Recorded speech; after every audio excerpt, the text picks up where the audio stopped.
Coming to you from the Windy City. Welcome to Let's Talk Shop, a podcast about all things cloud and enterprise tech. Listen to insights and guest interviews with IT thought leaders and professionals. Now, here's your host, Elias Khnaser. Today, it is my great pleasure to have an interesting guest on the Let's Talk Shop podcast with a timely subject all around cryptocurrency and Web 3.0 and everything else that's going on. So this is an episode that I think is going to be a ton of fun. It is my great pleasure to introduce Ian Andrews, who is currently the CMO at Chainalysis, which is a cryptocurrency with a really cool tagline, at least for me. It's a cryptocurrency company that is empowering or is making cryptocurrency easy for customers, or safe for customers, trusted by banks, and endorsed by governments. I really like those three things. It's really cool. Ian, it's a great pleasure to have you on. Thank you so much for having me. I think this is going to be a fun chat. I'm looking forward to it. So am I. So tell us a little bit about Chainalysis. You and I were talking, kind of before we started recording, and it was super interesting. So tell us a little bit about what your company does specifically. Yeah, absolutely. So we have about 700 customers in over 70 countries around the world. We work with, as you said, private sector organizations like cryptocurrency exchanges and banks to help them protect their customers and safely buy, sell, trade digital assets. And we also work with government organizations all around the world, everyone from law enforcement to national security and defense to financial regulators to better understand the cryptocurrency market, in some cases to detect or interrupt criminal activity. And in other cases, protect all of us who are buying and selling digital assets. So that's really interesting. So given the high level of decentralization of crypto in general, how do you guys go about doing that? Like, how does the service work exactly? Well, this is one of the biggest, I think, misunderstandings among the general public about cryptocurrency. Two, really. One is, well, most of the things happening in crypto are somehow related to criminal activity. Our data at Chainalysis, we look at this very closely, says that last year it was about 15 basis points. So 0.15% of all activity in crypto was related to criminal activity. And the second one is that because it's too sophisticated for criminals. might be true for some of them. There's some very smart criminals out there, unfortunately. But the second big misunderstanding is that crypto is totally anonymous, and it's it's definitely different than your bank account. Like if you or I go down the street to one of the major banks and open a new account, they request identification, and you fill out lots of paper forms, and they might run a credit check on you, and that all gets linked to your account number. In crypto, you have this thing called a wallet address. They're pretty easy to create.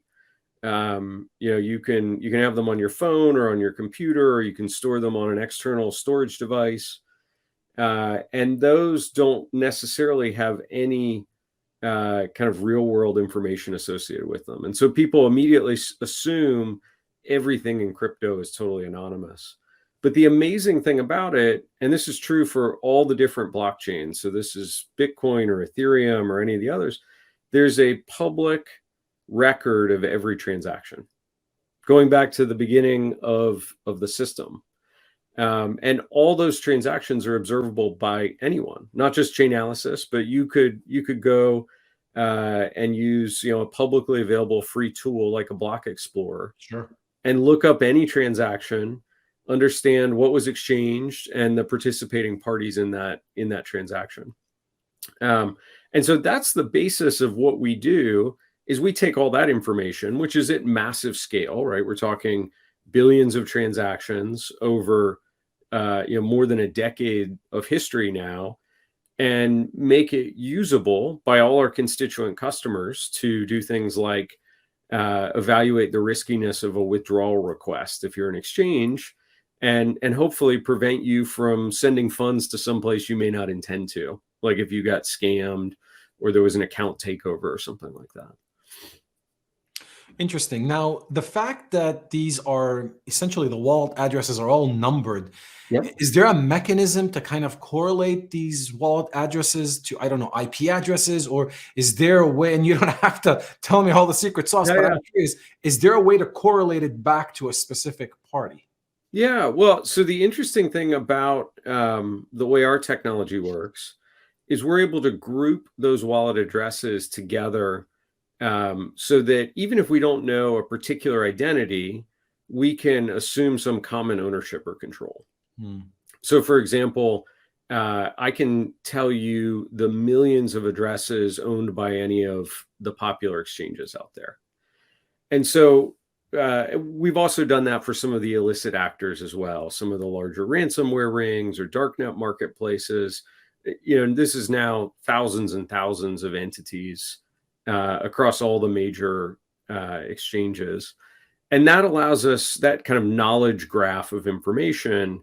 It simplifies the problem a little bit. So through data analytics techniques that I won't get into the specifics of here on the conversation, but suffice it to say, we're able to analyze all those transaction patterns, group commonly controlled addresses together, and then through other methods, we're able to identify the entities controlling those wallet addresses. And then that allows us to help inform our users of potential risks. So again, in the example of the exchange of a user withdrawing funds, they can pre-screen that destination where, as you process a withdrawal, and say, well, it turns out, that might be a risky decision for you to make. And maybe we'd like to intercede here and prevent the withdrawal while we have a direct conversation with you and make sure you know what you're doing, as an example. Interesting. So in the last few months, as I'm sure you know, there's been some exchanges where there's been some hacks, some malicious activity that's happened. Yeah. Were you guys involved? Like, was that part of the stuff that you got, or is that something that your company works on? Absolutely. So we actually have an organization. It's about 50 people today who get involved directly in investigative activity. So regularly, unfortunately, maybe a little too regularly, there's been organizations, sometimes a DAO, other times an exchange, where they've been compromised. And so we've come in to attempt to assist in identifying the perpetrator, and in an ideal scenario, help with some of the recovery of the funds. You might remember last summer, the Colonial Pipeline. Yeah. There was a ransomware attack. And fortunately, Colonial brought in law enforcement, which is what I would recommend for anybody who's unlucky enough to be caught in a ransomware attack. And law enforcement was able to work with them so that when they paid the ransom, they were tracing the activity associated with the cryptocurrency. They were actually able to recover a substantial portion of the funds. And our technology was used by the law enforcement agencies in that investigative process and the subsequent recovery. So, one more question about the company, and then we'll pivot a little bit. Does the company work like in line? Like, is it in real time as transactions are happening? That's where you're doing your analysis, or is it you're assessing those after the fact? Like, just a little bit of how does that work? Yeah, so we collect in real time all the transactional data. If I sent you some Bitcoin right now, we could open up one of our products and actually see that transaction. Basically immediately from the transaction being confirmed. So we've built out all the data collection infrastructure necessary to do that across all the popular blockchains. So massive volume of information, I'm sure you can imagine. And then our users are operating both in real time. So our customers that are using us for transaction screening, which is typically exchanges and banks, other financial services processors, they rely on that real-time nature. Often investigations happen after the fact, right? A cyber attack happens much later, and investigators brought in to kind of reassemble the pieces. In some cases, law enforcement is well after the fact. They're analyzing transactions that maybe happened years in the past. And so we keep that record over a significant period of time. The interesting thing, though, about this public ledger is we're collecting all the transactions at the time they happen. At the time a transaction is recorded, it may have no relevance, right? Me sending you a Bitcoin may mean nothing at the time of the transaction, but years in the future, that could actually be important in some investigation that someone's attempting to undertake. And so it's a bit different than how the traditional financial system works, where you tend to focus everything on the moment of transfer of funds. The historical analysis capability here is actually quite unique due to the underlying technology of cryptocurrency. Very interesting. Very interesting. So let me ask you a little bit about the state of crypto in general in the US. I mean, we saw President Biden sign an executive order, I think about a week ago, a few days ago. Yep. It felt like a nothing burger, like he was directing agencies to figure out more of a structure. Can you share a little bit more about what that was and the impact? Yeah, I would disagree. I actually think the executive order was quite important. And I personally was quite happy with the structure of it. Because I think we've been in an interesting situation in the United States related to digital assets broadly, not just cryptocurrency, but things like NFTs. Oh, we're going to get to that. Yeah. And one of the biggest challenges has been, I think, some level of regulatory uncertainty. So maybe a little bit of history for your audience. I think there's a prevailing misconception that cryptocurrency is unregulated. That may have been true 10 years ago. It's actually not true today. So there is quite a bit of regulation. In the United States, most cryptocurrency exchanges that your audience might have interacted with are actually regulated as money services businesses, or an MSB, which is obliges them to undertake a series of controls to make sure that their platforms aren't being abused by money launderers or people trying to finance terrorism or other generally bad things that no one wants to have happen. And it's why, if you've ever opened an account at a cryptocurrency exchange, you've probably gone through a process where they collect your picture of your driver's license or your passport, and you've supplied your birth date and maybe your home address and some other pieces of information. So there is regulation that happens in today, and there's a regulatory framework that cryptocurrency businesses operate under that provides a basic level of regulatory oversight and is helpful in prevention of criminal activity. But I think if you talk to anybody who's running a crypto exchange today, they would share some frustration that there's still a huge amount of regulatory uncertainty. So one of the biggest things is, are digital assets commodities or are they securities? And that sounds like maybe a little bit of a policy wonk question, or perhaps the sort of a joke. But in fact, in the United States regulatory landscape, it has huge implications about which regulatory authority oversees your business. Whether it's a security or commodity would mean SEC or CFTC would be the regulating body. And there's quite a lot of kind of derivative crypto products. Like, for instance, if you had some Ethereum and you wanted to stake that and earn a yield against it, very common feature of many crypto platforms, that starts to look like a lending product, right? Or a deposit product, which maybe means you're regulated by the banking industry. And this is before we get into the landscape of taxation.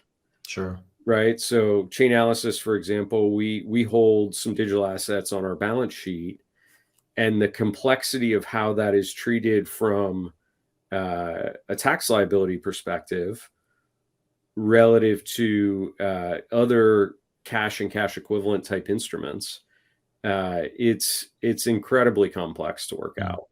And so I think a big part of the intent behind the executive order was to say, we are not going to leave these as open questions indefinitely. And so President Biden directed a number of agencies to basically go through a pretty standard process for the government, which is to study and come back with a recommendation, include kind of public input into the process. And it may feel like not a lot, but I think it's actually the first step in bringing us towards regulatory clarity, which is big thumbs up. I think it's a great move for the industry.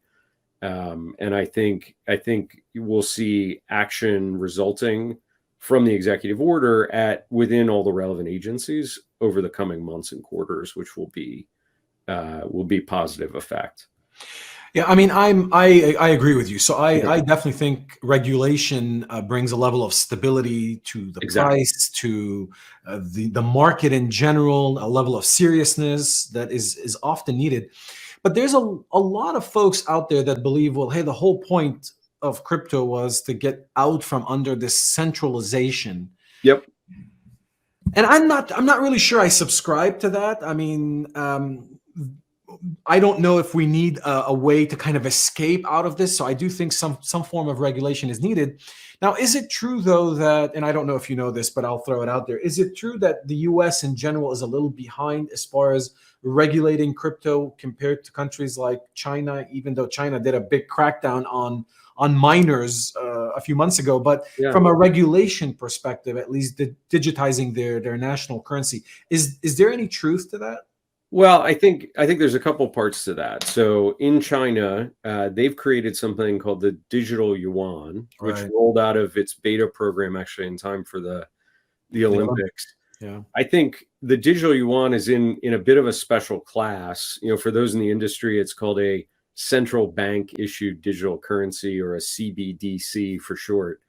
And they're one of the certainly the largest economy to create a central bank issued digital currency. The approach they've taken, I think most people would argue, is driven by a desire to have greater control and oversight. That's right. They want to know where every cent in the economy is being spent. And I think it was a bit of a reaction to the success that some of the e-commerce financial services platforms were having in the country, like Ant Financial. Where people were moving away from largely a cash-based society to a digital economy, and China was losing some oversight and control. This kind of swings that pendulum back the other direction. The U.S. is studying those. So the Federal Reserve has been working on this for some time. Digital dollar, yeah. The digital dollar, but we're quite, my opinion, quite a number of years away from a moment where you might see the U.S. issue a widely held digital dollar. I could potentially see that happening sooner if it were in some limited, bank-to-bank context potentially. I think in the broad regulation sense, if you step out of CBDCs and just how are kind of open digital currencies like Ethereum and Bitcoin treated, the U.S. is not radically behind. There's some countries that are way out in front. Like we saw El Salvador adopt Bitcoin legal tender. I wouldn't project or predict that will happen in the United States anytime soon. But I think this executive order by Biden was meant to spark the U.S. moving from the laggard end of the spectrum to the leading end. And so I think it also tried to strike a balance of the big concern that you hear among policymakers, which is, look, there is criminal activity happening in cryptocurrency. And we shouldn't ignore that, right? In fact, I think we should put lots of resources into, both preventing the criminals from ever abusing cryptocurrency to support whatever their efforts are, as well as into detection and capture of the criminals after they've done their criminal activity. And so I think that was the second big part of the executive order, was requesting agencies dedicate resources to supporting this. And so Biden very much wanted to strike a balance between fair, reasonable regulation that allowed stability for businesses who are launching in the space or currently operating in the space, and one that allowed, law enforcement, national security interests to be addressed as well. And I think they did a nice job of landing in the middle on these issues. So again, very pleased with the EO overall. Cool. Let me ask you this: Do you find a correlation? In other words, can crypto exist outside of a blockchain? That's an interesting question. Say more about how you might imagine crypto existing outside of a blockchain. So I'm not sure, but it's a question that I've started to hear is, hey, there's a difference between cryptography in general. Let me put it in that way. Is there a difference between cryptography in general and then cryptocurrencies? I think that's a great question. And cryptography can absolutely exist outside of the context of cryptocurrency or even blockchains, for that matter. To connect to the website we're recording this podcast on, we're using cryptography, right? It's an internet connection that's happening over an encrypted SSL stream. Okay. Everyone that has used their iPhone and visited a website has probably then used cryptography. For most people, it happens, at a layer of technology below what they experience and interact with directly. Cryptocurrency is probably, for many people, the first time that they've heard the words like public and private key. That's right. Or they've seen a hash. But the tech at that level has actually been around for a long time. Right? It was really core to the early days of the internet as things like internet banking became popular. We needed a way to transmit data that wasn't easily observable or changeable by parties who might be on this shared network called the internet. So I think that's absolutely possible and true. And in fact, we're now seeing a lot of people start to focus on identity management as the rise of Web3 occurs. And so the idea here is, how do I represent either my real world identity, Ian Andrews, or some aspect of my online identity with high fidelity? So this is where NFTs, I assume, come into play. Well, NFTs, there's certainly some people who are trying to apply NFTs to solve this problem. I think there's also quite a lot of interesting efforts being put to related projects, because there's some data that I don't necessarily want to be publicly available on a blockchain. For example, medical records. If I have a medical condition or I've undergone a particular medical treatment, I might not care for that to be known to everyone on a public chain. So actually recording my medical history in its entirety directly to the chain is probably not desirable for most people. Maybe there's some folks that live their lives on TikTok and YouTube that's exciting for, but just personally, I probably wouldn't go that route. However, we're all going through the pandemic. I'm sure you've had to show a vaccine card to walk into a restaurant. There's a lot of jokes and memes happening on social media about how easily copyable or forgeable these things might be.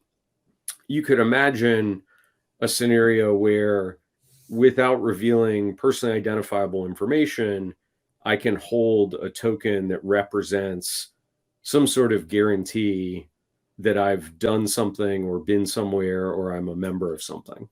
And, we could even take it maybe into a less controversial area. Like I went to the University of North Carolina, so it's a big time of year for me as a college basketball fan right now in March. But the diploma I have is a piece of paper that's sitting in a box someplace in my house. I couldn't tell you where it is.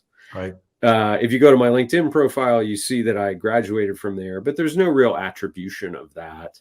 you could imagine, certificate programs or universities or trade schools that are issuing tokens that kind of reinforce this aspect of my digital identity, even if it's not necessarily like fully public information.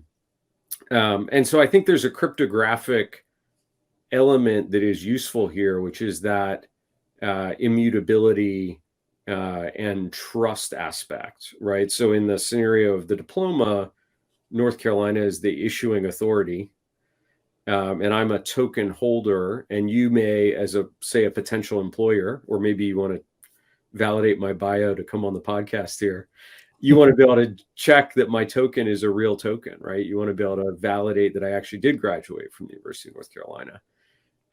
I think those are areas that have nothing to do with directly the kind of financial crypto aspects, but are fascinating. Because as our lives are increasingly lived online, we see the problems where this, forged identity is pretty common, right? Yes. I know lots of people who have had spoof or fake accounts created on Twitter or some of the other social media platforms. They steal your profile picture. They create a lookalike or sound-alike Twitter handle, and then they're off and running. Either to smear your reputation or to, otherwise manipulate your follower base. And so I think there's a lot of work being done in that area that's pretty exciting. Yeah, I mean, the applications are endless, right? I mean, even something, selling a car and transferring the deed and authenticating that you own the car. I mean, whether it's a car, a house, or anything like that, Yeah. those are interesting applications. But I want to take you in a direction of the metaverse a little bit. So again, I think this idea of identity has a pretty big implication and application in the metaverse for things as basic as your avatar all the way up, correct? Absolutely. I will say that I am probably on the less enthusiastic end of the metaverse compared to some of my colleagues in the world of cryptocurrency. Sure. I like the in real life aspects as much as as much time as a screen time on my iPhone would tell you. I like the real world. But I think there's some fascinating things happening in the metaverse when you start to look at some of the gameplay properties being built, like Decentraland. Yep. You get into property rights issues. When you look at NFTs, there's intellectual property rights issues, right? We saw the merger of the two biggest NFT collections just 2 weeks ago with CryptoPunks and the Bored Ape Yacht Club. That's right. And one of the kind of under the radar drivers of that acquisition was a change in the IP rights being granted to the NFT holders. So in the case of the CryptoPunks, owners weren't necessarily allowed to actually profit directly, except in very limited scope merchandise sales. So even though you owned this asset that had a lot of value, you weren't necessarily able to create around it, which is sort of I think unusual arrangement in the broad landscape of crypto. So I think there's a huge amount of legal hours to be built in the future on these topics of ownership, property rights ownership, intellectual property ownership that will play out over the next decade, undoubtedly, in the Web3 metaverse land.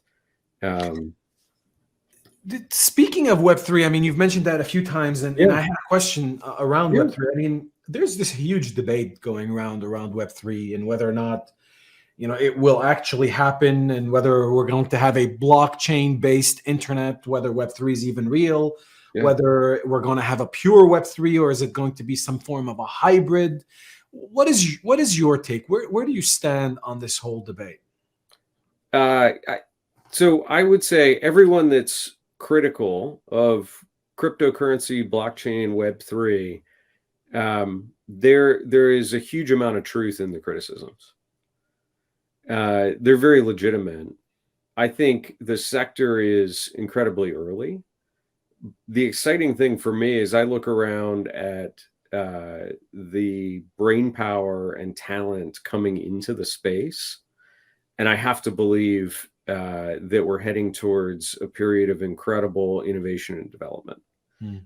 And so I think, you can observe this if you looked on LinkedIn and Twitter, the number of people who are leaving some of the technology powerhouses of the last decade, Google, Amazon, Facebook, Microsoft, and hundreds of other companies, and either starting new companies or joining some of the pioneers in the Web3 space. It's unbelievable. Present company included. I mean, yeah, absolutely. I certainly came from the world of cloud infrastructure with Pivotal and VMware, and made the jump over here to Chainalysis about 13 months ago. And so my personal bet is, if you're looking around for the interesting place to be over the next decade, there isn't one that's more interesting than crypto.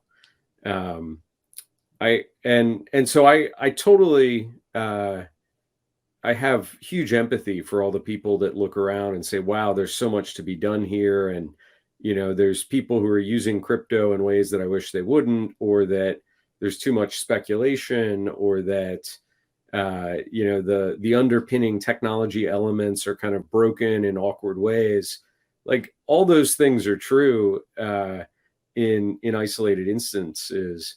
But I think the collective effort and excitement, enthusiasm going into this, we've got the potential to do some really amazing things, which I'm looking forward to. So a few times you mentioned Web3 and blockchain. Yep. Do you, again, maybe I'll frame this question a little differently. Do you feel like Web3 can exist without blockchain? Now, I know from a technical perspective, it can. Yeah. But do you feel like Web3 without blockchain loses a lot of, I don't know, maybe its shine? Yeah, you're asking a marketing guy to be specific and define terms. That's right, I am. I feel like there's a trap coming here. No, like all broadly applied terms, it's tough to nail it down to specifics. So I look at Web3 as a superset of technology and kind of social intent. So I think underpinning Web3 is absolutely blockchain. I think it would be hard to decouple Web3 from cryptocurrency. But I also think there's elements of data portability and ownership. Our conversation earlier about kind of identity management and what is identity in a virtual world plays a big part into the goal here. But I think Web3 has also taken on very much an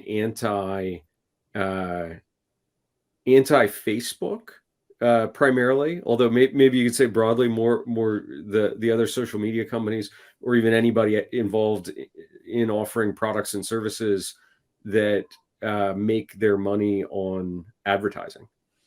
So you're seeing a generation of people who have said, look, we were the product and we got to use a service as a result of it, because our aggregate viewing of advertising made a company a lot of money. And people are saying, well, that doesn't feel like the way I would like the internet to work. Can we build a different model that allows individuals to potentially directly profit from their attention? And so you're seeing a huge number of startups go out there and try and recreate a lot of the common services that we use, whether that's email or messaging or social networks or web content platforms or video sharing. And so that is now a large part of Web3 that really has nothing directly to do with cryptocurrency, but is reliant on this idea of decentralized payments. There's a term in the industry called tokenomics, which you can think about as being, what's the incentive system for participation? Like, we want to have a community of people that don't really know each other, but we want to set up rules of how they interact. And the idea here is, well, we'll pay them to behave generally, in line with what we think the community should be doing. Like a great example of this, there's a pretty exciting project called Helium, which is an attempt to build out a brand new global Wi-Fi hotspot network for, apologies to the Helium team if you're listening. That's probably an oversimplification, but in order to do this, they've built a cryptocurrency token that the people who operate the hotspots on the network are paid in this Helium token. There's another really neat project out there called Render, where the graphics that render the awesome superhero movies, they take a lot of computing power. The team at Render has figured out how to break that up so that it can be distributed rendering, and then they're paying if you choose to participate in the network with a Render token, another cryptocurrency. It's a modern version of SETI at home. That's exactly what it is. Yeah. For anybody that remembers SETI at home, except now it's doing video rendering on your spare GPU cycles. Yeah. And so I think those projects directly have, in some sense, nothing to do with cryptocurrency, but they wouldn't work absent the crypto rail underneath, because there'd be no efficient way to distribute value and incentivize participation and behavior. Because if you remember SETI, it was all for fun, right? We were donating compute cycles when, we were sleeping, right? But we didn't really get anything in return other than the idea of, maybe one day we'll hear some aliens broadcasting something to us, right? So you are, and I agree with you, and I'm definitely in the same camp. You like the utility function of those projects. Absolutely. I think it's fascinating to see people attempting to construct a software platform that is incredibly sophisticated and complex in the case of both Helium and Render. And I think it's a very novel application of how you build, participation of a broad number of people to work on this. Because the alternative is, a company like a big movie studio producing the next superhero movie. They're running all that infrastructure in Amazon or Google or Microsoft or one of the other cloud providers. And I think those are great companies. I've worked with those organizations for a long time and previous parts of my career. What they've done is incredible, but I think people are questioning, is that the only way that large scale technology can be assembled and deployed? And so your question, I think you asked me at the top there about, well, can we separate Web 2 from Web 3? Like, is there a clean break here? My guess is probably not. I agree. In my career, I've never seen technology be fully retired. I agree. Right? I mean, anybody that's looked at payment systems in the United States, or whether that's in banking or healthcare, it's all still run on mainframes. I was going to say mainframes are still around, and we keep saying, "Oh, this is the last year. We're going to retire the mainframe." Nothing really truly ever goes away, and I think it would be dismissive of the sophistication that has been built across Web 2 in every aspect, whether that's the social networks or the infrastructure companies. They've done things that a decade ago, I think many of us thought maybe weren't possible. So I don't see that going away anytime soon, but it doesn't mean that what they've built is the only way it can ever work. And that's why I'm excited for the next decade here in this market ecosystem landscape, is because I think we're going to see some really amazing invention. So I'm going to ask you an interesting question. I think I know the answer. You kind of gave it away earlier. Yeah. Mr. Marketing Guy, how many NFTs do you own? You know what? I own one NFT. Okay. Share, please share. Well, it was actually one that was became available through another project that I was invested in. So it wasn't even one that I went out and bought on my own. And I'll have to say this, as a kid, I was a collector of baseball cards and comic books. And and so I think I have an appreciation for being into things that are kind of nerdy and a little bit out of the mainstream. Um, and so when I look at a lot of the NFTs being produced today, they're not my cup of tea, which is why I don't have a huge collection. But I'm hugely appreciated with the fascination and enthusiasm that exists in the NFT collector space today. I mean, last year there were $40 billion worth of NFTs. That's crazy. Bought, sold, and exchanged. Which, I mean, that is, and that's from a number that was much closer to zero the year before. So the growth is staggering, as is the total scale. And we don't see that slowing down, right? I mean, there's half a dozen companies that went out there that have launched new marketplaces that are only going to extend the reach of this, right? Shopify launched a new marketplace. We saw Coinbase announce theirs. And so I think we're only at the beginning of growth. And I think we'll start to see an expansion of the types of art that actually show up in an NFT, and also the sophistication of the contracts, right? Because an NFT at the end of the day is actually built on a smart contract, which means it's programmable. I think today, most of us, you buy an NFT or you sell an NFT, it's kind of a one-way, almost dumb transaction. But I think there's a huge opportunity here for much more sophisticated licensing models. We've seen some music artists. There was one I saw a few months back where they sold an ownership right that included royalty payments to one of a song that they published to their fan club. So if you remember the fan club, you got a special NFT that would pay you, depending on how many tokens you held or how many NFTs you held, a share of all future royalties. Yeah, there's a lot of things. There are a lot of cool things that are happening there. I happen to be, as funny as it is, and a lot of people don't believe in NFTs, and some of their concerns are valid, right? But I also think it's a generational thing. I think NFTs are more for the next generation. Yeah. But the project that I'm following that I like a lot, and I'm a little invested in it also, is called Vivi. Okay. VE. And this is a really interesting marketplace. They have all of these licenses from some premium licensors, like you're talking Disney, you're talking Marvel.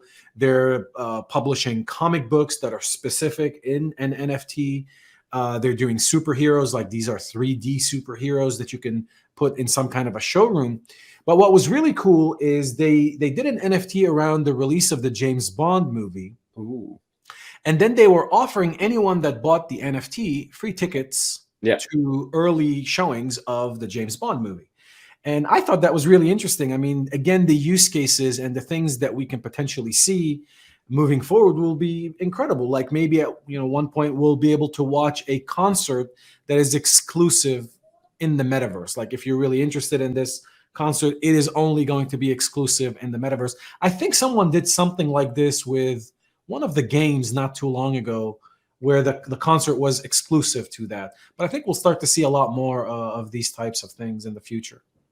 I think your point about the James Bond movie is actually what is going to be a focus over the next couple of years here, which is joining real world to the online digital metaverse centric assets. To me, that linkage today is not well formed, right?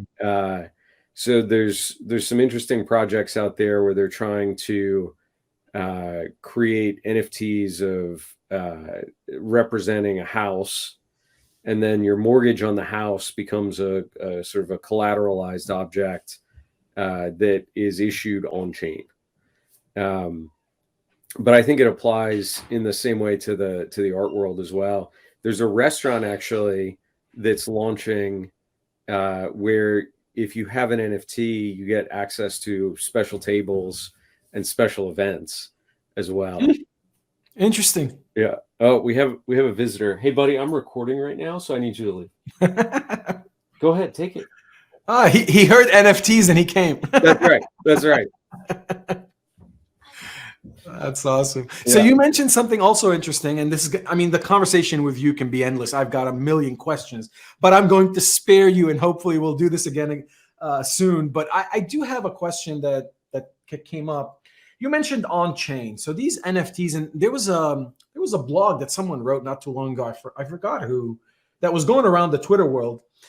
Why are NFTs not on chain? Like, you'll find that most of these NFTs are off chain. So technically, if someone deletes this JPEG or rendering or whatever, you're left holding an NFT that looks like nothing, basically. Yeah. Yeah. So why? So, there's some technical details. So bear with me for a moment. But basically the cost of a transaction on a blockchain like Ethereum is driven by the compute required or the storage required to execute the contract. And so if you imagine a very basic image file, that can be quite small, but when you get to these more sophisticated high resolution images, and in this case I'm kind of imagining the difference between, say, a CryptoPunk that looks like a picture from the days of 8-bit Nintendo video games against something like a Bored Ape, which is it's a pretty sophisticated high resolution piece of art. The cost required to store those two things is hugely different. And so Bored Apes, the actual artwork lives on something called IPFS. IPFS, yep. Right, which is a distributed file system. The IPFS actually stands for the Interplanetary File System. Yep. And so it's predominantly a factor of the cost and relative size or scale associated why the artwork lives off the chain. And what you actually have in that token is a pointer to an address. So the metadata, basically.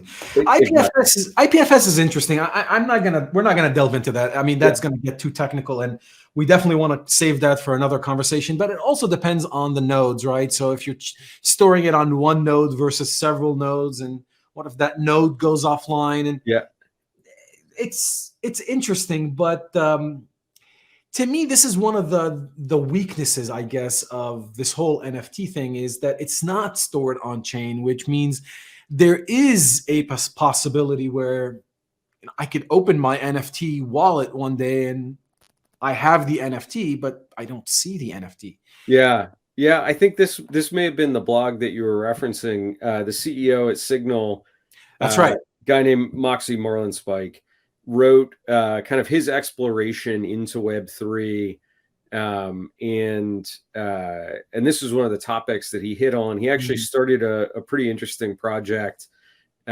where, depending on where you viewed an NFT from, whether it was in your wallet on your phone, picture, like a MetaMask, or the OpenSea marketplace, it looked totally different.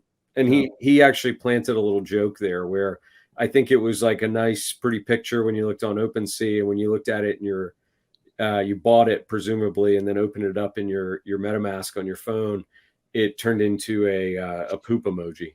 That's right. Right. So he had a little fun with it.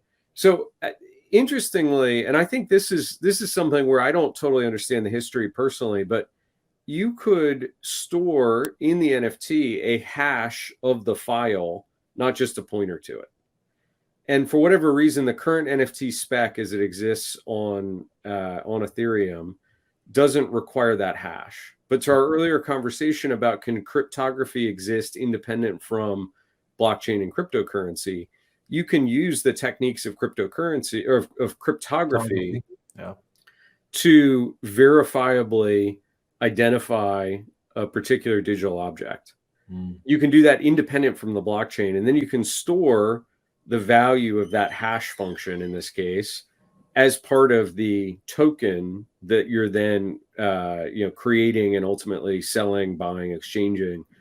And in that way, it would sort of defeat this gap. So this was a thing that I think a year ago nobody really understood. Now it's kind of in the consciousness of at least some of the more technically focused people in the ecosystem.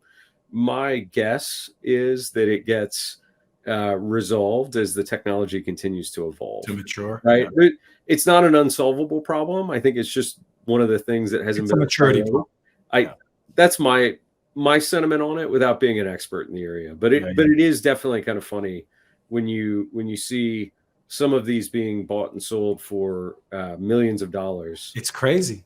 I mean, if you go on the VV marketplace, you can't even buy the NFTs. Like, they'll have 2 or 3 drops a week. Yep. And it's one of those where you sit trying to hit the buy button as quickly as you can. Yep. You can't buy it. And then a few minutes later, it shows up on their marketplace. And let's say the retail price was $40. I mean, there's a Spider-Man NFT that's going for, I don't know, more than $30,000 or $40,000 retailed at a couple of hundred. It's insane. Yeah. That's incredible. The enthusiasm, it's real, right? I know lots of people that spend incredible sums on real world Spider-Man things. So it's not surprising that they're willing to spend on the digital assets as well. Yeah. I mean, my nephews, they'll spend more money in the Roblox game than, that'll be the best gift that you can give them, is a gift card they can spend. My kids all ask for Robux for their birthdays. So I'm right there with you. Ian, this was super fun. Again, we'll have to do this again soon. I've got more questions that came out of this, but this was a lot of fun. Your knowledge in the space is super interesting. Thank you so much for spending this time with me, and we'd love to have you again soon. Enjoyed it. Let me know when you'd like me to come back. Be happy to do it. Definitely. I'll talk to you soon. Take care, everyone.